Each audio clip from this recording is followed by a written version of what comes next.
ça, c'est grand goût, mais tout. On devrait juste sauter dessus, grouille-toi. Par la fenêtre, là-bas. Qu'est-ce que c'est? Qu'est-ce que vous faites? Tu commences sur le ciel noir, après tu descends sur la rue. C'est la télé.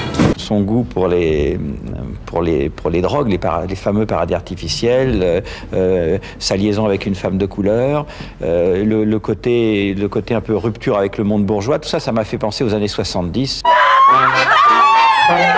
On en parlait, mais d'une façon un petit peu négative, en disant la Vénus noire, celle qui l'emportait vers des rivages qui n'étaient pas ceux de la bonne société. Donc ça, on est en train actuellement d'évacuer tout ça au profit d'une réelle influence, d'une femme qui n'était pas qu'une cocotte, qui était une femme qui lisait la poésie de Charles Baudelaire et qui donnait son avis, qui avait une influence dessus.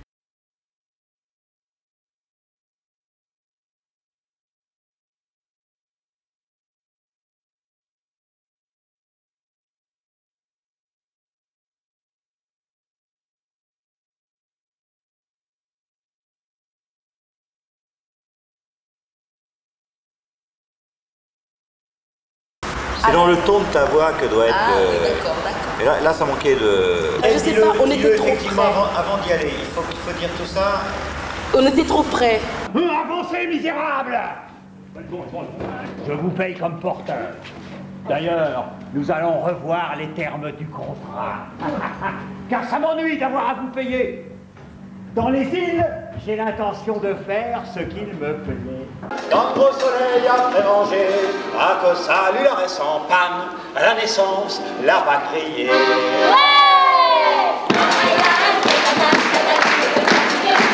On est convoqué au tribunal correctionnel, le président de l'association Théâtre Volard et moi-même, parce que voilà, vous avez fait.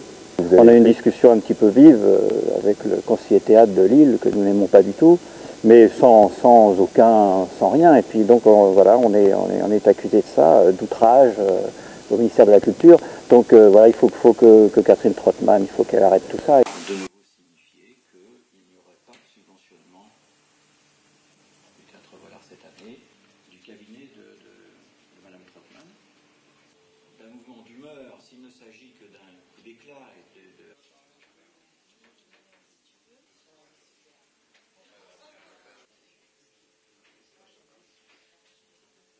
Monsieur le préfet a sur son bureau une lettre de Madame Trottmann lui demandant de sauver Volard. Donc moi je suis allé discuter avec la DRAC il y a quelques jours et apparemment la position de l'administration reste intransigeante. Nous, on a besoin de savoir si oui ou non, je pense qu'il faut que monsieur le préfet le dise, est-ce que oui ou non ce courrier existe?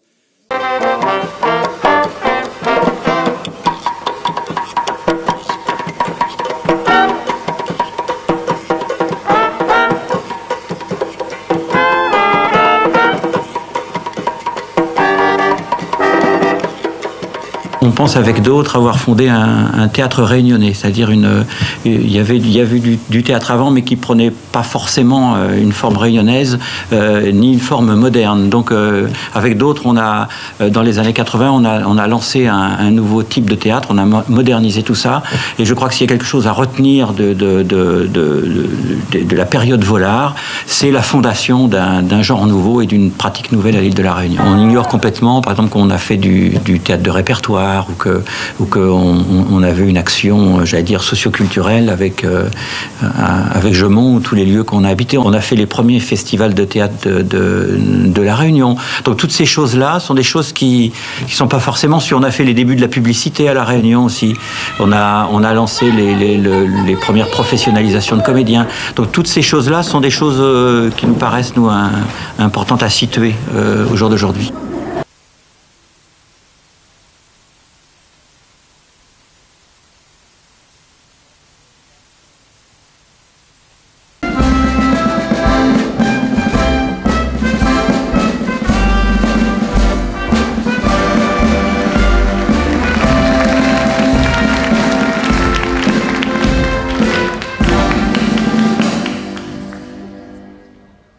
Comme disait monsieur le maire tout à l'heure, quelle bonne idée que cette fête des communautés à Tremblay. Elle permet à chacun de prendre sa place dans notre pays, ressortissant d'Algérie, du Mali, du Maroc, du Sénégal. Apprenons à vivre ensemble. Je dirais c'est un peu le symbole du destin de cette communauté en France, puisque le poète Alain Lorraine l'appelle la communauté invisible. Donc elle a du mal à se trouver entre la communauté antillaise et puis les communautés algériennes, marocaines, d'Afrique du Nord.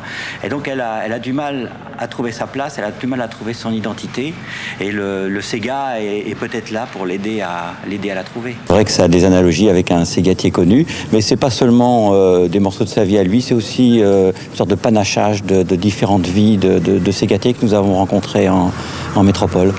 Et c'est vrai qu'ils ont rêvé d'un essor du Sega en métropole, comme il y a eu le zouk, comme il y a eu la salsa. Et puis c'est à ce niveau-là peut-être qu'il a manqué quelque chose. Bon là c'est pas tout à fait à moi de le dire, je pense que c'est aux musicologues d'en parler. Maintenant c'est vrai que le Sega n'a pas fait un bon comparable, n'est pas encore sorti en métropole. On peut dire que Sega Tremblade agit comme une psychanalyse pour la compagnie, puisque nous racontons des déboires d'émigration et des déboires d'émigration d'artistes, donc de la génération précédente, donc ce que nous étions en train de vivre en cette fin des années 90. On s'est dit, tiens, la prochaine pièce, ça vaudrait le coup de traiter de ce sujet, de parler de ça. Comment on peut être le prince du Sega, ce qui était notre ami Michel Admet, et comment on peut être employé, on peut être balayeur en région parisienne.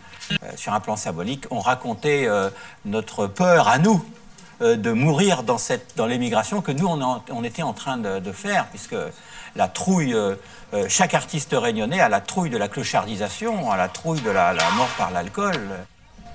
Il y a une sorte de malédiction, l'artiste, le créateur réunionnais a peur d'être maudit.